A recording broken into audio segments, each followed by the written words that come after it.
Hello everyone, this is R.K. Ranjan and welcome back my YouTube channel StudyMate English Adda. In today's video, we will learn how to translate without any structures of any sentences. Okay?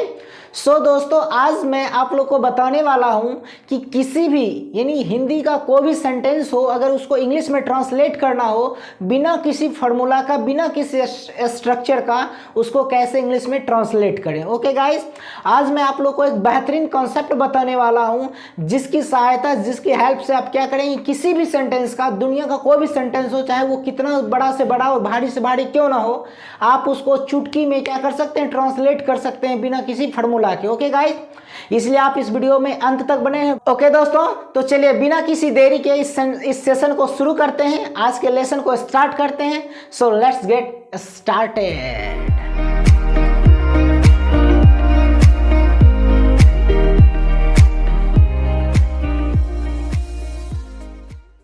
Okay so दोस्तों चलिए देखते हैं इस बेहतरीन concept को। Okay, जिससे कि कितना भी बड़ा से बड़ा सेंटेंस क्यों ना हो उसको चुटकियों में क्या करेंगे, ट्रांसलेट कर सकते हैं, इंग्लिश में कन्वर्ट कर सकते हैं। ओके, तो चलिए इस कॉन्सेप्ट को समझने से पहले कुछ फैक्ट को जानना है। ओके गाइज, इसलिए वो फैक्ट क्या है पहले जान लेते हैं। तो गाइज क्या है, सबसे पहले क्या है, अफर्मेटिव सेंटेंस। यानी अफर्मेटिव सेंटेंस क्या होता है या फिर किसे कहते हैं, तो गाइज अफर्मेटिव सेंटेंस जो होता है वो क्या होता है, नॉर्मल वाले सेंटेंस। यानी क्या, जो सेंटेंस नॉर्मल हो, बिल्कुल सामान्य हो, उसको हम लोग कहेंगे अफर्मेटिव। ओके, और दूसरा क्या है, निगेटिव। निगेटिव सेंटेंस क्या होता है, तो नहीं वाले सेंटेंस, यानी जिस सेंटेंस में नहीं लिखा रहेगा उसको कहेंगे निगेटिव सेंटेंस। ओके, उसके बाद क्या है, इंटेरोगेटिव सेंटेंस। इंटेरोगेटिव सेंटेंस क्या होता है, तो क्या वाले सेंटेंस। ओके गाइज, जिसमें क्या लिखा रहेगा उसको कहेंगे इंटेरोगेटिव सेंटेंस। ओके, और एक होता है WH इंट्रोगेटिव या फिर इसको डबल इंट्रोगेटिव भी बोलते हैं। ओके, वो भी आगे डिस्कस करेंगे। ओके गाइज, फिलहाल क्या करना है, हम लोग को जानना है नॉर्मल वाला सेंटेंस यानी अफर्मेटिव, नहीं वाले यानी निगेटिव, और क्या वाले सेंटेंस यानी इंटेरोगेटिव। क्लियर है? चलिए अब इसके जो कंसेप्ट है उसके ऊपर अब डिस्कस करते हैं। गाइस क्या, सबसे पहले हम लोग को ये देखना है कि हेल्पिंग वर्ब क्या, हेल्पिंग वर्ब क्या क्या होता है या फिर कौन कौन से हेल्पिंग वर्ब होते हैं। तो हेल्पिंग वर्ब बहुत सारे हैं। ओके, यहाँ पे मैंने कुछ हेल्पिंग वर्ब्स को लिख दिया है विथ हिंदी। ओके, जैसे कैन।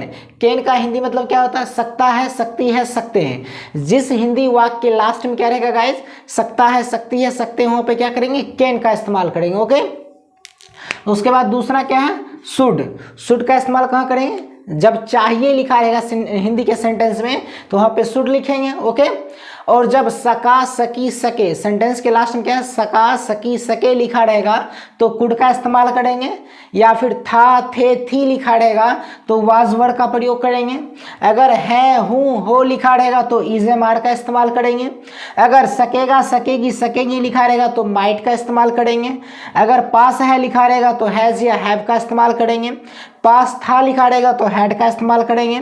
गागे गी रहेगा तो सेल या विल का इस्तेमाल करेंगे। ओके, तो ये था गाइस क्या, हेल्पिंग वर्ब। ओके, अब चलिए इसका क्या इस्तेमाल होगा सेंटेंस में, इसलिए मैंने इसको साइड में लिख दिया। ओके, चलिए अब गाइस अफर्मेटिव सेंटेंस बनाने का रूल क्या है, वो कॉन्सेप्ट क्या है, तो देखते हैं कॉन्सेप्ट। यानी जब किसी अफर्मेटिव सेंटेंस को अगर ट्रांसलेट करना हो तो क्या करेंगे, हम लोगों को कोई स्ट्रक्चर वगैरह कुछ नहीं याद करना, कोई स्ट्रक्चर को फॉलो नहीं करना, सब्जेक्ट, वर्ब, ऑब्जेक्ट ये सब कुछ नहीं पढ़ना है। ओके, चलिए एक ही कॉन्सेप्ट से affirmative, negative, interrogative, WH interrogative सारा का सारा क्वेश्चन सॉल्व होगा। ओके, तो देखिए अफर्मेटिव सेंटेंस का जो रूल है वो रूल क्या है गाइस, तो सब्जेक्ट प्लस उल्टा चलो। क्या है, सब्जेक्ट प्लस उल्टा चलो, गजब का ट्रिक है। ओके गाइस, क्या है, सब्जेक्ट प्लस उल्टा चलो। ये कैसे अप्लाई होगा अभी मैं आगे एग्जांपल करवाने वाला हूँ। ओके, और निगेटिव का जो गाइस स्ट्रक्चर होगा वो क्या है, तो इसका कोई स्ट्रक्चर याद ही नहीं करना, कोई स्ट्रक्चर फॉलो नहीं करना है। क्या है, तो थर्ड नंबर पर नोट, बाकी सब सेम। ओके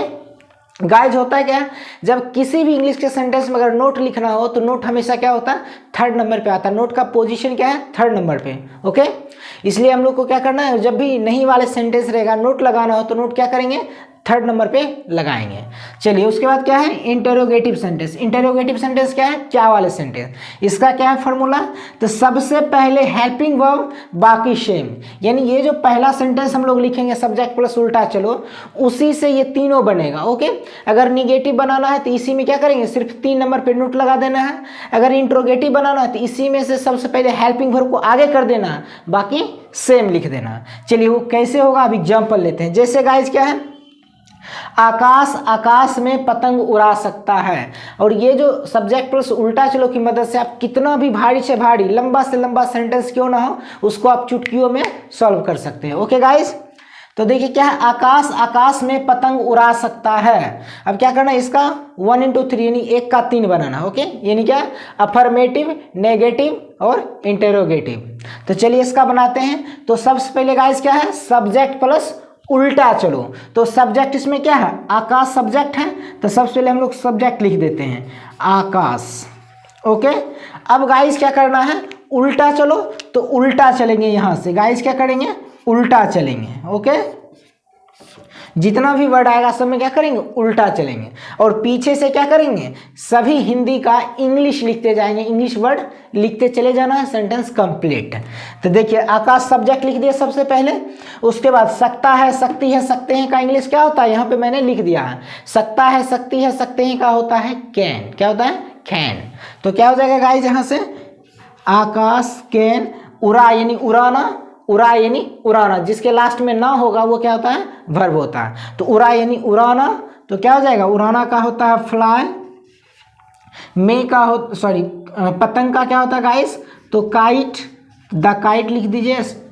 ये दा क्यों लगा, ये आर्टिकल के लिए। जब सिंगुलर काउंटेबल नाउन हो और वो कॉमन हो, यानी कोई भी सिंगुलर काउंटेबल नाउन हो और कॉमन नाउन हो, तो कॉमन नाउन बिना आर्टिकल का नहीं होता गाइस। ओके, ना ही आर्टिकल बिना कॉमन नाउन का होता है और ना ही कॉमन नाउन बिना आर्टिकल का होता है। यानी सिंगुलर काउंटेबल है और कॉमन नाउन है तो उसके पहले आर्टिकल लगाना ही लगाना है। ओके, आगे खैर उस आर्टिकल का जब मैं चैप्टर पढ़ाऊंगा तो उसमें मैं अच्छे से डील कर दूंगा इसको। फिलहाल देखना है, काइट क्या कॉमन नाउन है, इसलिए मैंने इसके पहले आर्टिकल लगा दिया, सिंगुलर था। तो क्या हो जाएगा, आकाश कैन फ्लाई द काइट। अब मे का होता है गाइस इन, उसके बाद आकाश का होगा द स्काई, द स्काई। तो फाइनली क्या बना sentence, Akash can fly the kite in the sky. Okay, क्या हो जाएगा guys, Akash can fly the kite in the sky. Okay, यानी आकाश आकाश में पतंग उड़ा सकता है। ओके, सब्जेक्ट प्लस उल्टा चलो। देखिए सकता है, सकती हैं का क्या लिख दिया, कैन, उड़ाना का फ्लाई, पतंग का द काइट, मे का इन, आकाश का इन आसमान का इन द स्काई। क्लियर हो गया। चलिए अब इसका निगेटिव बनाना है गाइस, क्या 1 का 3 बनाना है ना। तो देखिए निगेटिव में क्या करना है, कुछ नहीं करना है, सिर्फ थर्ड नंबर पर नोट, बाकी सेम, ये जैसे का तैसे लिख देना है। आकाश सॉरी डबल ए होगा,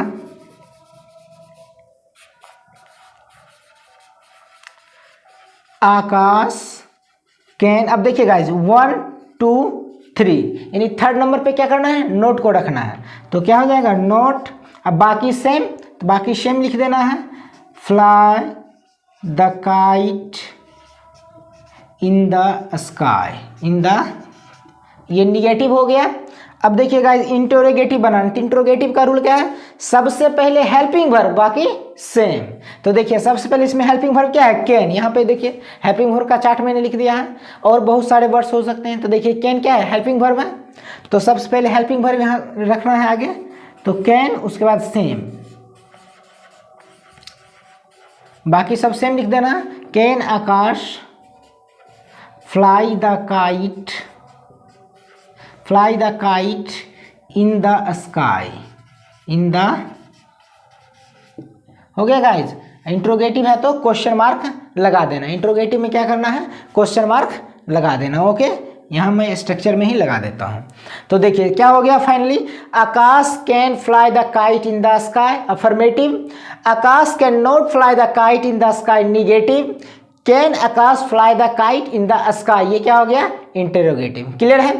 इस सेंटेंस सॉरी इस स्ट्रक्चर से गाइज, इस रूल से, इस कॉन्सेप्ट से आप कितना भी लंबा से लंबा सेंटेंस क्यों ना हो आप आराम से बना सकते हैं। अब देखिए ये छोटा सेंटेंस था, अब एक बड़ा सा सेंटेंस मैंने लिया है, उसको भी देखते हैं इसी रूल से बनाना। ओके, तो देखिए क्या है अगला एग्जांपल, हम सोमवार को पटना में सेंट्रल मॉल के सामने दोस्तों के लिए गिफ्ट खरीद सकते हैं। ओके, अब देखिए गाइज, अगर आपको ये कॉन्सेप्ट अगर पता नहीं होता तो इतना बड़ा सेंटेंस अगर कोई दे देता और उसको बोलता कि इंग्लिश में ट्रांसलेट करने के लिए, तो आप लोग क्या करते, कहते कि हमसे नहीं होगा। ओके, लेकिन आज के बाद गाइज आपको नहीं नहीं कहना है, आपको क्या, आप कह सकते हैं, गर्व से कह सकते हैं, कॉन्फिडेंट के साथ कह सकते हैं कि आप कितना भी बड़ा से बड़ा सेंटेंस क्यों ना दे, मैं उनको चुटकियों में सॉल्व करूंगा। वो कौन सा कॉन्सेप्ट है, तो सब्जेक्ट प्लस उल्टा चलो, सब्जेक्ट प्लस उल्टा चलो। अब चलिए इसको बनाते हैं। तो गाइस क्या करना है, सबसे पहले सब्जेक्ट को लिखना है, तो हम का क्या होता है, वी, हम का क्या होता है, बी। उसके बाद गाइस क्या करना है, उल्टा चलेंगे, तो उल्टा चल देते हैं। देखिए उल्टा चलो, उल्टा चलो, फिर है उल्टा चलो। गाइस ये एक ही वर्ड है, सेंट्रल मॉल नाम है, फिर उल्टा चलो। चलिए क्लियर है। अब देखिए उल्टा चल दिए, यानी जितना भी वर्ड्स है उन सारे वर्ड्स में क्या करना है, रिवर्स गियर लगा देना है। तो देखिए हम हो गया, हम का वी। अब देखिए सकता है, सकती है, सकते हैं का क्या होगा गाइस, कैन। तो क्या लिखेंगे, कैन, सिर्फ पीछे से लिखते जाना। खरीद यानी खरीदना, खरीदना का क्या होता है गाइस, बाय, तो बाय लिख देते हैं। उसके बाद गिफ्ट का क्या होता है गाइस, गिफ्ट ही होगा, गिफ्ट का गिफ्ट। के लिए का होता है फॉर, दोस्तों के लिए दोस्त क्या होगा गाइस, फ्रेंड्स। एक दोस्त रहता तो फ्रेंड, दोस्तों यानी बहुत सारा दोस्त है तो क्या जाएगा, फ्रेंड्स। के सामने का होता है इन फ्रंट ऑफ, के सामने का इन फ्रंट ऑफ। सेंट्रल मॉल का सेंट्रल मॉल ही होगा क्योंकि ये नाम है, तो सेंट्रल मॉल। उसके बाद क्या है, मे का होता है इन, पटना का होगा पटना, नाम है। उसके बाद को का होगा यहां से ऑन, अब मंडे का होगा मंडे, सोमवार का मंडे। गाइज ऐसे देखिए यहाँ पे क्या, का के की या को का इंग्लिश होता है ऑफ, लेकिन यहाँ पे मंडे है यानी सोमवार है, क्या है ये, क्या दिन का नाम है, तो दिन के नाम पहले ऑन लगता है। ओके गाइस, अगर आपने उस वीडियो को नहीं देखा, जो प्रीपोजिशन का मैंने वीडियो बनाया है, वो वीडियो मैं प्लेलिस्ट में डाला हूँ। ओके, अगर आपने प्रीपोजिशन वाला सेक्शन को नहीं देखे हैं तो उस वीडियो को जाके देख लें। ओके गाइस, उसमें मैंने ये कॉन्सेप्ट बताया है क्या, कि जब दिन के नाम हो तो वहाँ पे क्या लगता है, ऑन का ऑन प्रीपोजिशन लगता है। ओके चलिए खैर देखते हैं। तो क्या बना गाइस, हम सोमवार को पटना में सेंट्रल मॉल के सामने दोस्तों के लिए गिफ्ट खरीद सकते हैं। तो क्या बनेगा, we can buy gift for friends in front of central mall in Patna on Monday. Clear है। अगर आपको ये सब्जेक्ट प्लस उल्टा चलो कॉन्सेप्ट नहीं पता होता तो आप यहाँ पे गड़बड़ कर देते क्या, कि कभी पहले इसको लिख देते या फिर इसको लिखते या फिर इसको लिखते या फिर आगे पीछे कर देते, तो मिस्टेक्स होता ही होता है, एकदम डेफिनेट है। ओके, ये हो गया अफर्मेटिव। अब देखिए अगर इसी का निगेटिव बनाना हो गाइस, तो निगेटिव कैसे बनाना है, नोट को सिर्फ थर्ड नंबर पे लिखना, बाकी सेम उतार देना है। तो चलिए नोट लगा देते हैं थर्ड नंबर पे। तो क्या होगा, वी कैन, नोट 3 नंबर पे लग गया, 1 2 3, नॉट बाकी same, buy gift for friends in front of central mall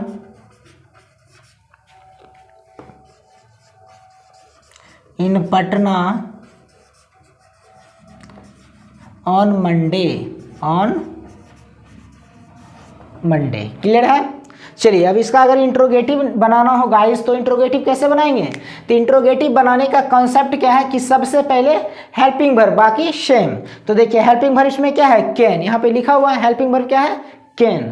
तो सबसे पहले क्या लिखेंगे, can we buy gift for friends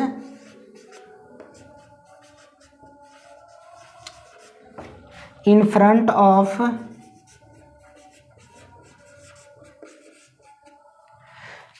central mall in Patna on Monday, question mark. Okay, तो देखिए गाइस, हम सोमवार को पटना में सेंट्रल मॉल के सामने दोस्तों के लिए गिफ्ट खरीद सकते हैं को बनाएंगे।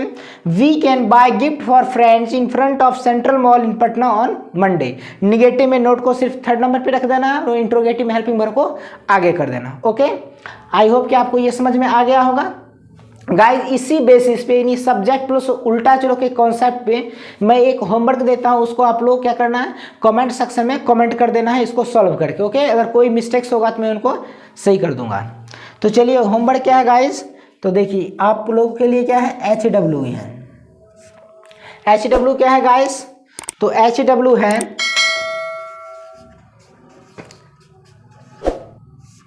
ईशान किशन ऑस्ट्रेलिया के खिलाफ, सॉरी इसको अच्छे से लिख दें, ईशान किशन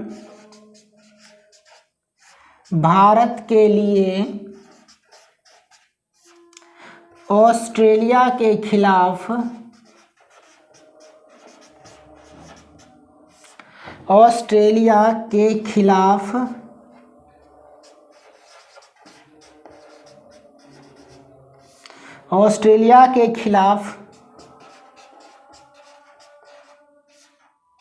क्रिकेट खेल सकता है।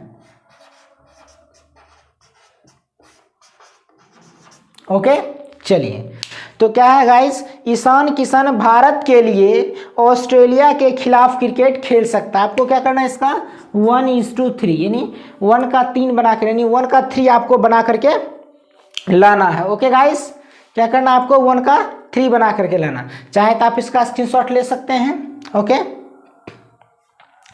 गाइस, इसमें क्या आप जैसे सकता है सकती है का मैंने प्रयोग किया, हो सकता है उसमें चाहिए भी लिखा रह सकता है, या फिर सका सकी सके था थे थी, इसमें कोई भी लिखा रहेगा। जो हिंदी लास्ट में लिखा रहेगा वो वाला यहाँ पे हेल्पिंग वर्ब का इस्तेमाल हम लोग करेंगे। ओके, अगर चाहिए लिखा रहेगा तो यहाँ पे कैन के जगह शुड का इस्तेमाल करेंगे। ओके गाइस, यानी कोई भी सेंटेंस आप चुटकियों में बना सकते हैं। अब गाइस यहाँ पे सवाल आता है कि जब WH इंट्रोगेटिव रहेगा तो कैसे बनाएंगे। तो गाइस, अगर WH इंट्रोगेटिव वाला रहेगा तो उसको भी इसी फॉर्मूला से बनाएंगे।